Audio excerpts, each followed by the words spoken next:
Hello, and welcome to this edition of American Dream Latin Souls. I'm Daniel Ortiz, and today my guest is entrepreneur Robert Romero. Robert, thank you for joining us today. Thank you, Daniel. It's an honor to be here. Great. Robert, you're an entrepreneur, and today we're going to talk about your American dream in the context of building your business. And you've got a great story. I've known you for many years. And it's an inspiring story, and I think your story can inspire other entrepreneurs work through their business life. So the first question I want to ask you is, what is your American dream, and what does it mean to you? It's a great question, and I periodically ask myself that question because I think dreams change from time to time. Mm-hmm. And what my American dream has boiled down to is that I believe in a philosophy called social capitalism. Interesting. And I believe we can approach our dream and in a financial way, but in a financial way that benefits the community. And really that is where I want to go with my dream. Is I want to benefit the community in a way that helps give it substantial change, and especially in the lives of children. Okay, so what I'm hearing is that your dream isn't just about you, it's about your community. And that's interesting because I think a lot of individuals, particularly growing up in the United States and America, we have an American dream. We all grow up hearing about American dream, and America is about an American dream. But being Hispanic, we have our own version of the American dream. Mm-hmm. And I like to call it, faith, family, and frijoles. And frijoles being a catch-all term, literally frijoles, but catch-all term for the culture. And being an Hispanic American, we tend to live in two worlds, right? We have the traditional Anglo world of America, and we have our traditional Hispanic world, and sometimes they don't always connect. So there's particularly challenges, in growing up in the U.S. as American citizens, and in going for our American dream without losing our Latin soul. So that's interesting. So could you expand on that? So social capitalism, what does that mean? Well, it really encompasses a couple of different ideas, and a lot of people think they're disparate ideas. That True. Socialism has received such a bad connotation here in the United States. But what social means is just everybody around you, mm-hmm. and what maybe some entrepreneurs could think of as it being 360-degree customer service, mm-hmm. where you're helping everybody around you, you're assisting everybody around you, everybody from the U.S. senator that needs to talk to you about policy, all the way to the custodian that needs maybe some help throwing the trash.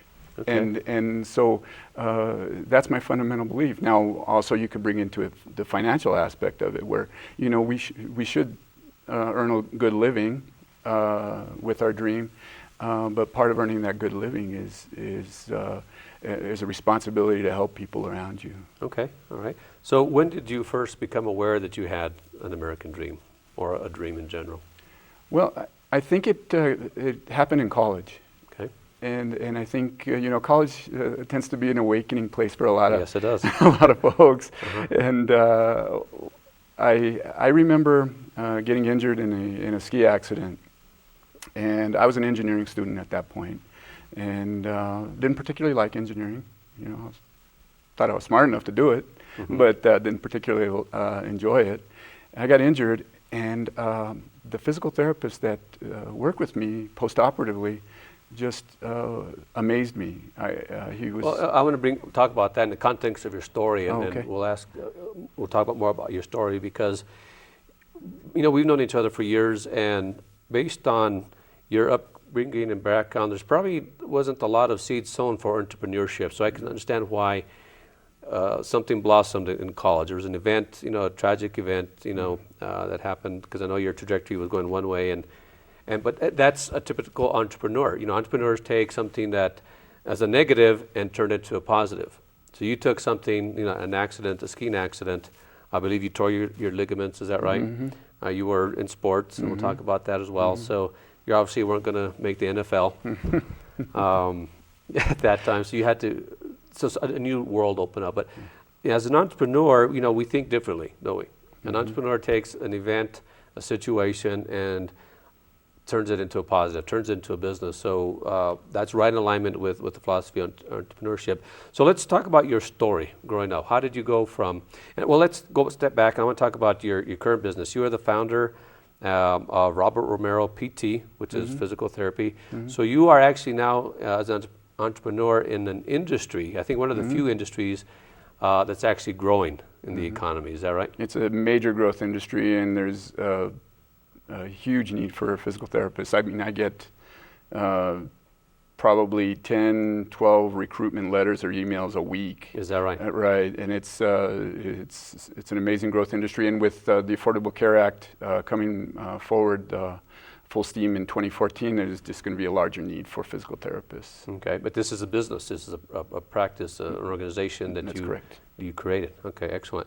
So I want to come back to that because I know there's some exciting things that recently happened with that business. So tell me about your upbringing and give me the short version of how you went from where you started to being a founder of a physical therapy enterprise. Oh, okay. Well, I come from a family of civil servants, namely my father, Robert Romero, was a state police officer. He was an agent with the Attorney General's office, and he was killed in the line of duty when I was 4. So then it became my mother's responsibility to raise me from then on. So I was basically a product of a single parent household. And the support I received from my mother, with my perspective now, was amazing. And it brought closer the idea of family and the importance of family and the importance of sticking together when things get difficult. And so that helped me understand my responsibility to my family. And my responsibility was at a young age. Yes. You were the head. You were the man of the household at 4 years old. Yes. Wow. Yes. Okay. Well, that's got to be traumatic for anybody to lose their father. And he was a state police or city police? He was state police. State police officer. On loan to the Attorney General's office, and he was killed in line of duty. Okay. In 1967. So at a very young age, you had to step up a notch a bit. Okay. And go ahead and so continue with. Well, and I felt the need and actually the responsibility to work hard in school, do well in school, to make my mom proud and make my family proud. I also gave me the ideal of being strong even through adversity, and because I saw it in my mom. Is that right? And she was faced with extremely adverse circumstances, and yet she didn't just survive; she thrived.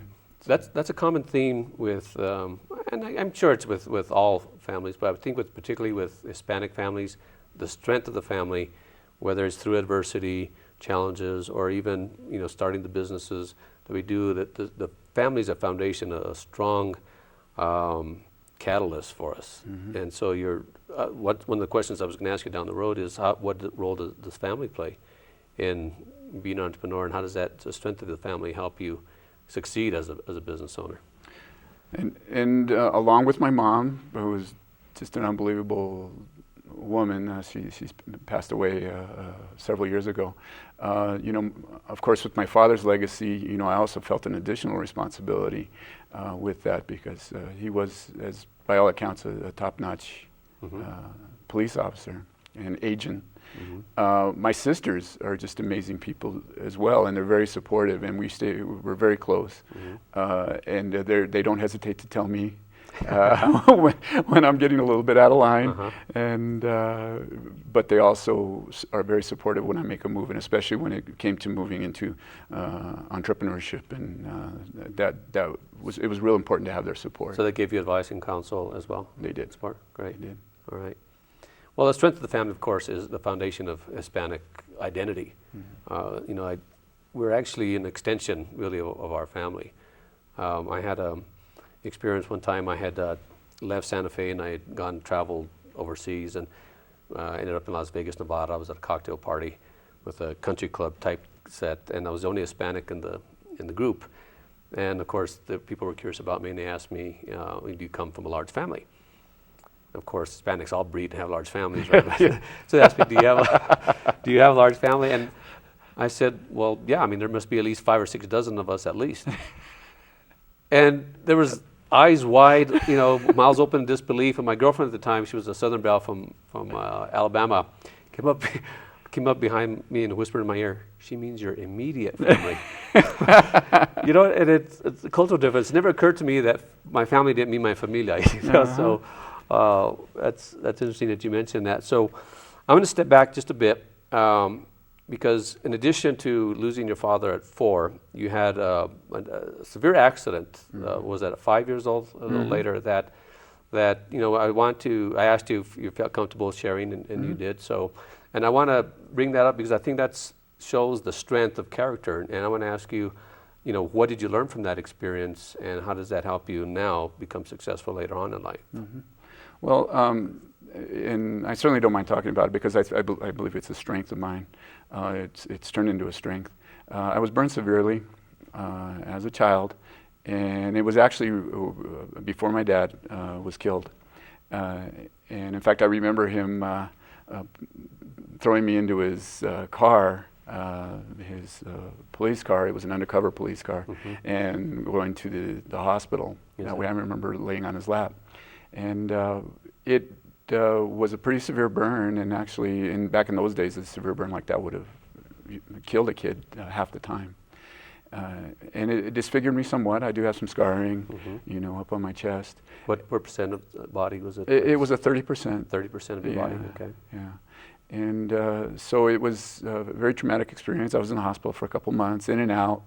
That was in the dark ages of burn treatment, so there was just a lot of pain, a lot of crying. Yeah. You were how old again? I was 4. 4 years old. Yeah. Okay. So playing with matches, don't play with matches. Okay. You hear that, folks? Don't play with matches. And but the results of that and the scarring, and it was whether I was on, in the athletic field, there would always be some of my scar that was visible to other kids. Right. Well, growing up, we played sports together, and of course you had, whether it was wrestling or basketball a lot, that showed you. So, but it would never really, we never saw the scar. Initially when you saw it the first time, it was there, but it never really affected you. And I always admired you for that because it was 30% of your body, and it was severe, and but you walked with it like it wasn't even there. So we'll talk about how that affects you now as an entrepreneur. So we're going to take a short break. So I want to invite you folks to come join us back in the next few minutes. Thank you. Hello and welcome back to American Dream Land Souls. So Robert, we talked about your formative years, your younger years. You had 2 major events that happened. One is you lost your father, police officer. You burned 30% of your body in a fire. And so how does one recover from that at 5 years of age? What's the next step? What's going on to your mind during that time? It's interesting, and it's something that I've discovered after the fact, but kids are remarkably resilient. The plasticity of youth is unbelievable. And they're also really self-regulating, which by that I mean is that they're able to overcome weaknesses that they have. Okay. And I think part of that, being debilitated with a burn, and also losing my father, it toughens you up. The bottom line is it toughens you up. Toughened you up, okay. And you learn to tolerate a certain amount of pain, a certain amount of discomfort. Okay. Now Americans really, those are 2 things that we don't like, right? Americans, pain, discomfort. No. It's true. So you manned up. Right. That's essentially how that worked. And that's interesting. As part of called the arc of your stories, because you work with kids now, right? And you have a certain amount of empathy. When we'll go to that. So. Just briefly, I want to just finish your story. So you toughened up at 4 years old. Yeah. Okay, 5 years old, and got involved in sports. I did, and just have always loved sports. And even when my dad was alive, I always thought the Cowboys and the Packers were the only 2 teams playing. And I became a Cowboy fan. Please don't hold that against me. I hope your audience doesn't hold that against me. Well, half the audience will love you, and the other will hate you. So. But I fell in love with sports, and really all sports, and not just football. That was my first sport I remember. But baseball, basketball, and as a result of that, my mom got me involved. To her credit, she got me involved in all sports that I was interested in. So did the injury affect your ability in sports, or? It did initially, Okay. Because there's some tightness, in my chest and my shoulder. But you learn to loosen it up. You learn to stretch it and really rehabilitate it. Again, it's the ability for the child to be resilient and self-regulating. I was able to play upon that weakness and actually make it a strength in some ways. Okay. So do you believe that participating in sports helped you as an entrepreneur? Absolutely, without a doubt. It was probably... In what ways? Next to and I say this to everybody, I say next to my family, my coaches and my teachers had the greatest impact on my life. And really, the coaches that I was lucky enough to have taught me basic things like commitment, organization, be there on time, be there prepared. Right. They also taught me a vision to visualize being a champion. That's true. And those I think are three fundamental things that I really learned from my. And so those helped you in your business. In what way now? Well, in my business, you have to have a vision first of all. Okay. You've got entrepreneurs do start with a vision oftentimes. Nothing more than a vision, right? That's what it is. That's part of the dream. It's the vision. You got to visualize it, and then making that commitment to the vision. And when you commit to that vision, at that point, that's when you learn how to deal with the discomfort. And that's starting a business. It's not always easy. It's there's work involved. Starting a business isn't easy. So I want our audience to know that. If you think of starting business, it's not easy. Yeah, that's I suppose they. If you want an easy life, don't become an entrepreneur. Is that right? That's right. That's right. But ultimately, it's something you love, and that's part of your vision. It's got to be enmeshed with something that you love to do. Otherwise, you won't. Love, and that's something I hear from true entrepreneurs over and over again. It's got to be. You got to love it. You have to love it, because then you can put up with the discomfort. You can put up with the challenges that come your way and the obstacles, and you got to love it, man. Right? And I think that's part of also being Latino. I think we have that inherent passion and emotionality to ourselves.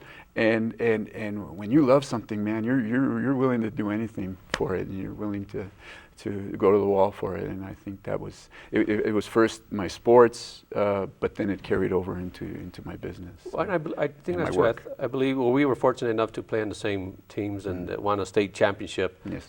In 1980, and on paper we had no business, even being in the finals, let alone lead. I think there was 3 players from that opposing team that went on to play professional football, and we were 90% Hispanic and very few over 200 pounds, and I think you were maybe 165 pounds, sopping wet maybe, and you were starting guard. Is that right? Yep. On the state championship team.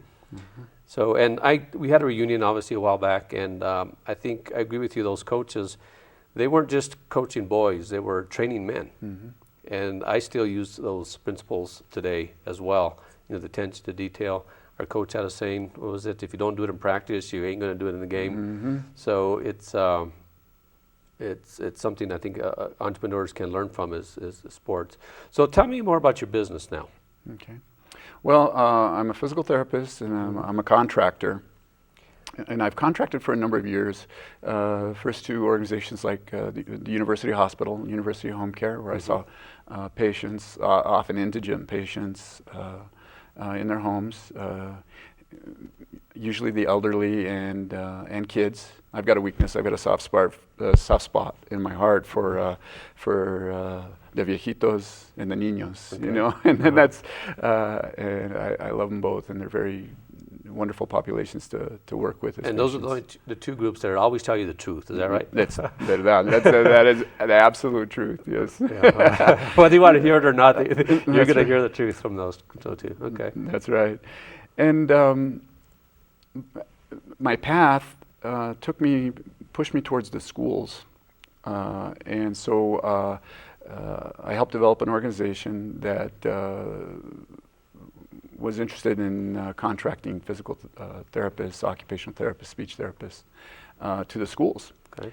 And now you just recently closed a large contract. It was $4.8 million contract, as a matter of fact. So, I mean, this is not a small nickel and dime stuff you're doing, is it? No, and it's we were grateful enough to be awarded a contract with the Los Lunas schools. It's, over the course of the contract, $4.8 million over 4 years. And we have a number of therapists working there, and they've been very pleased with our work. And it's and you also work with the children yourself, is that right? I do. In addition to you do the business end, you bring in, you're the rainmakers, what they say in business, where you bring in the contracts, line it up, but you also still get involved in the day-to-day work with the kids and the viejitos, as you said.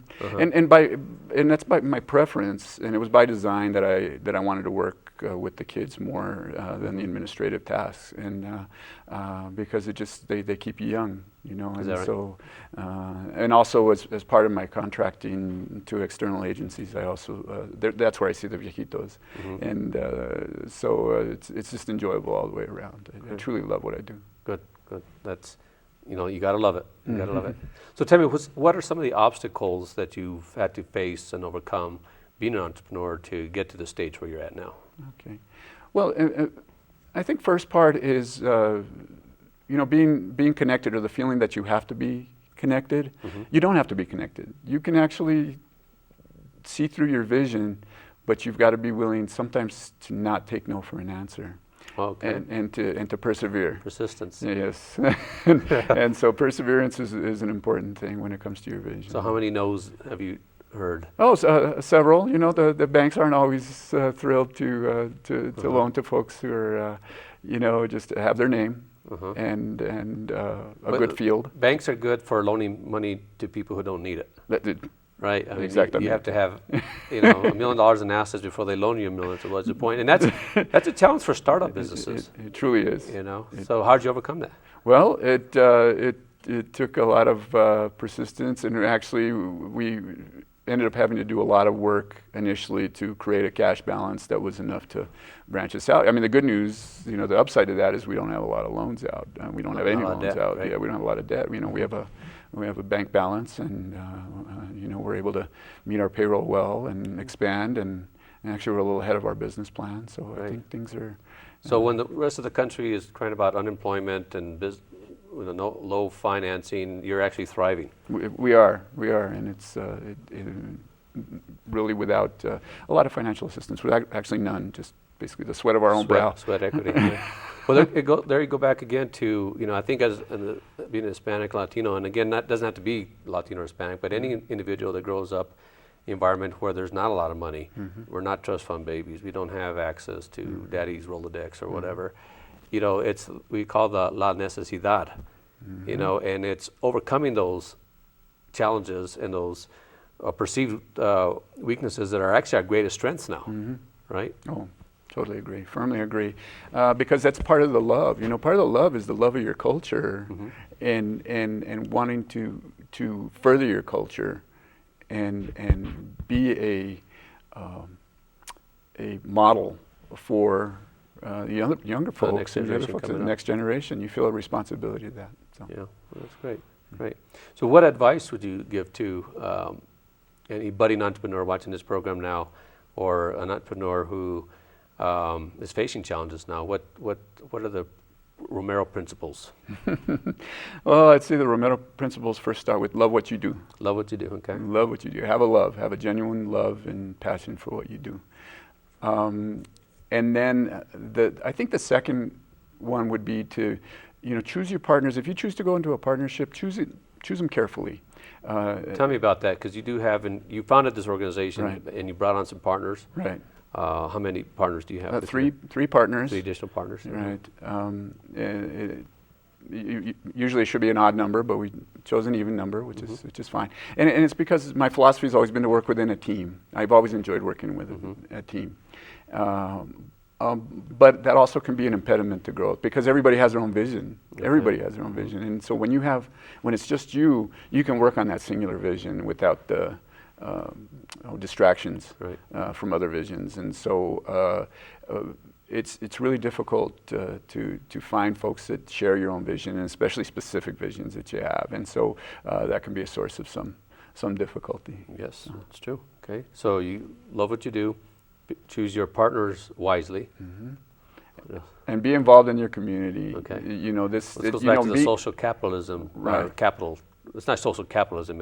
It's social. Yeah, it is social capitalism. Social capital. Okay. Yeah, Right. and you know, my family's been in New Mexico as yours has since the 1600s, and we feel a real belonging to the state. Sure. Yes. And you know, we don't own the land owns us, and that's but our responsibility is to that and to our culture, and so as part of that responsibility, you know, we have an organization that speaks Spanish. That you know, I'm bilingual, and it's just to communicate. Communication's important, and especially to a patient. Sure, you want to know how they hurt, when they hurt, how you're making them better. Well, that's interesting because I saw a feature program on, I think it was 60 Minutes, and the program was about autistic children, and you work with autistic children, is that right? Oh, yes. Love them. A blast to work with. And they're showing how the iPad, how technology is transforming the world of autistic kids, because the iPad now they can point and touch. And are you working with some of that technology now? We are, and really it's just in its formative stages, and one of the areas is telehealth. And telehealth. Yeah. Okay. Telehealth, and it's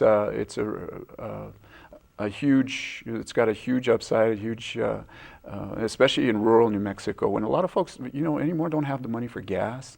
Maybe you don't have a functioning automobile, but we can loan them an iPad, and we can give them exercises via telehealth to do over the iPad, and they can demonstrate them back to us in lifetime. In lifetime. Wow. Okay. In real time, and it gives us, you know, some more tools, you know, to help people become more healthy, and that's a big thing for us. And it's interesting because I think now with technology, there is no better time to be an entrepreneur. You know, back in the industrial age, you needed lots of capital. In the agricultural age, you needed land. Even in the beginnings of the information age, you needed to be a techno geek, right? But now, because of technology, I mean, you can start, as an entrepreneur, you can start off with virtually zero, go borrow a free computer at the library, set up your website. I mean, there's no impediments to growth now as an entrepreneur. Would you agree with that? Oh, completely. The information that you can gain through the use of technology is absolutely unbelievable, and it really speeds up your ability to go from vision to actually acting on your vision. So no excuses then. No excuses. But you gotta love it, right? What was the second one? Okay, well, you gotta love it. You absolutely have to be committed to it, and you had the vision, the commitment. Yeah, and you got to feel the well, and give back to the community. Right, the giving back. You got to feel the community and be responsible to the community. It's a responsibility. Responsibility. Okay.